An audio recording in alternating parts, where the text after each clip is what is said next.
اوکاڑا سے بھائی عزیز الرحمان صاحب نے سوال پوچھا ہے کہ ہمارے معاشرے میں عورت نفاس کے دن 40 دن ہی شمار کرتی ہے، تو کیا نفاس 40 دن تک کا ہی ہوتا ہے؟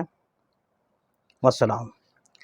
جی، اس بات کو سمجھنے سے پہلے آپ نفاس کی تعریف، اس کی اکثر مدت اور اقل مدت پہلے یہ سمجھ لیں، پھر آپ کو بتاتے ہیں اس مسئلے کے بارے میں۔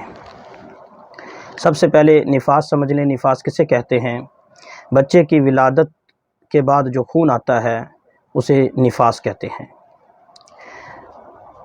جب تک یہ خون آتا رہے یہ نفاس کہلاتا ہے۔ اس کی اکثر اور حد مدت 40 دن ہے، یعنی نفاس 40 دن تک آ سکتا ہے۔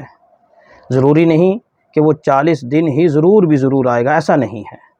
ہمارے مشاہدے کے نزدیک ہمارا مشاہدہ ہے کہ ہمارے علاقے میں آب و ہوا کی وجہ سے ہماری جو خواتین ہیں ان کو ولادت کے بعد 20 سے 25 دن تک زیادہ سے زیادہ خون آتا ہے۔ 25 دن سے زیادہ ہم نے بہت کم ایسا سنا ہے کہ کسی خاتون کو 25 دن سے زیادہ خون آیا ہو۔ ہاں، البتہ آ سکتا ہے۔ تو اگر 25 دن سے زیادہ بھی آتا ہے، 30-35 دن تک آتا ہے، حتیٰ کہ 40 دن تک بھی آتا ہے، تو یہ سارے کا سارا نفاس شمار ہوگا اور نفاس کے احکام اس خاتون پر لاگو ہوں گے۔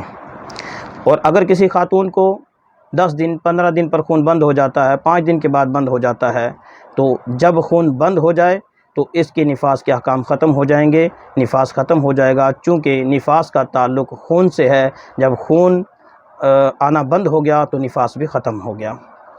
رہی بات کہ اس کی اقل مدت کتنی ہے، جیسا کہ حیض کی کم سے کم مدت 3 دن اور زیادہ سے زیادہ مدت حیض کی 10 دن ہوتی ہے، تو نفاس کی کم سے کم مدت کیا ہے؟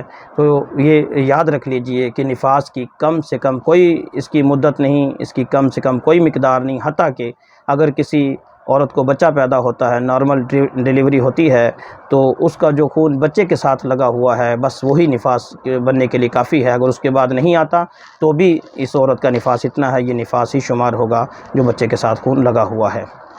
تو یہ یاد رکھ لیجئے کہ نفاس کا تعلق خون سے ہے، اور خون ہمارے معاشرے کی جو خواتین ہیں ان کو زیادہ سے زیادہ 20 سے 25 دن آتا ہے۔ اگر کسی کو زیادہ بھی آ جائے تو لیکن 40 دن یا اس سے کم رہے تو سارے کا سارا نفاس شمار ہوگا، اور اگر 40 دن سے پہلے بند ہو جاتا ہے، 10 15 20 دن پر بند ہو جاتا ہے، تو جب خون بند ہو گیا تو نفاس کے احکام بھی ختم ہو جائیں گے۔